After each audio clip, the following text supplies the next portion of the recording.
ರಾಮನಗರದ ಸ್ಥಿತಿಗತಿ ಹೇಗಿದೆ ಡೀಟೇಲ್ಸ್ ನೋಡ್ತಾ ಹೋಗೋದಾದ್ರೆ ರೇಷ್ಮೆ ನಾಡು ರಾಮನಗರದಲ್ಲಿ ಕರ್ನಾಟಕ ಬಂದ್ಗೆ ಮಿಶ್ರ ಬೆಂಬಲ ವ್ಯಕ್ತ ಆಗ್ತಾ ಇದೆ. ನಾಳೆ ಜಿಲ್ಲಾ ಕೇಂದ್ರದಲ್ಲಿ ಬೃಹತ್ ಪ್ರತಿಭಟನೆಗೆ ಕನ್ನಡ ಸಂಘಟನೆಗಳು ನಿರ್ಧಾರವನ್ನು ಮಾಡಿದೆಯಂತೆ. ಪ್ರಮುಖವಾಗಿ ವರ್ತಕರ ಸಂಘ, ಆಟೋ ಚಾಲಕರ ಸಂಘ, ರೇಷ್ಮೆ ಬೆಳೆಗಾರರ ಸಂಘ, ರೈತ ಸಂಘಟನೆಗಳಿಂದ ಕೇವಲ ನೈತಿಕ ಬೆಂಬಲ ವ್ಯಕ್ತ ಆಗ್ತಾ ಇದೆ.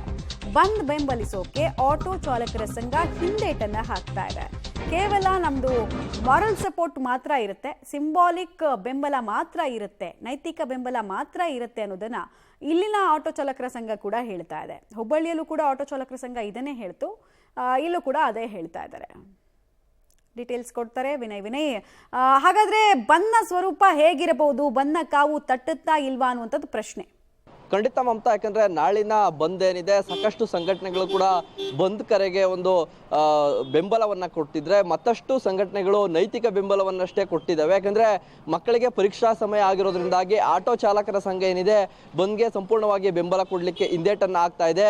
ಕೇವಲ ನಾವು ನೈತಿಕ ಬೆಂಬಲವನ್ನಷ್ಟೇ ಕೊಡ್ತೀವಿ, ಮಕ್ಕಳಿಗೆ ಪರೀಕ್ಷಾ ಸಮಯ, ಜೊತೆಗೆ ಸಾಕಷ್ಟು ವ್ಯಾಪಾರ ವಹಿವಾಟುಗಳು ಕೂಡ ನಡೀತಾ ಇರುತ್ತೆ. ಇಂಥ ಸಂದರ್ಭದಲ್ಲಿ ನಾವು ಪೂರ್ಣ ಪ್ರಮಾಣದಲ್ಲಿ ಭಾಗಿಯಾಗಲ್ಲ, ಆದರೆ ನೈತಿಕ ಬೆಂಬಲವನ್ನಷ್ಟೇ ವ್ಯಕ್ತಪಡಿಸ್ತೀವಿ ಅಂತ ಹೇಳಿದ್ವಿ. ಇನ್ನ ರೇಷ್ಮೆ ಬೆಳೆಗಾರರ ಸಂಘ ಹಾಗೂ ರೈತ ಸಂಘಟನೆಗಳು ಕೂಡ ನೈತಿಕ ಬೆಂಬಲವನ್ನು ಅಷ್ಟೇ ಘೋಷಣೆ ಮಾಡಿರುವಂಥದ್ದು.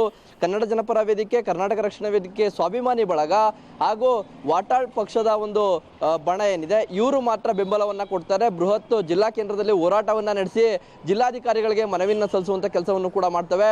ಅದಲ್ಲದೆ ಇನ್ನಿತರ ವರ್ತಕರ ಸಂಘ ಜೊತೆಗೆ APMC ಮಾರುಕಟ್ಟೆಯ ಒಂದು ಸಂಘ ಏನಿದೆ ಈ ಸಂಘಟನೆಗಳು ಕೂಡ ಸಂಜೆ ವೇಳೆಗೆ ಒಂದು ಸಭೆಯನ್ನ ನಡೆಸಿ ಬಳಿಕ ಬಂದ್ಗೆ ಬೆಂಬಲವನ್ನ ಕೊಡಬೇಕಾ ಅಥವಾ ನೈತಿಕವಾಗಿ ಬೆಂಬಲಿಸಿ ಎಂದಿನಂತೆ ಕಾರ್ಯಚಟುವಟಿಕೆಗಳನ್ನ ಮುಂದುವರಿಸಬೇಕಾ ಅನ್ನೋದ್ರ ಬಗ್ಗೆ ಕೂಡ ಚರ್ಚೆಯನ್ನ ಮಾಡ್ತಾರೆ.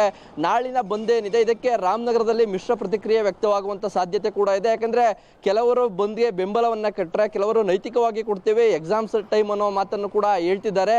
ಆ ನಿಟ್ಟಿನಲ್ಲಿ ನಾಳಿನ ಬಂದ್ ಹೇಗಿರುತ್ತೆ ಅನ್ನೋದನ್ನು ಕೂಡ ಕಾದು ನೋಡ್ಬೇಕಾಗಿರುವಂತದ್ದು ಮಮತಾ.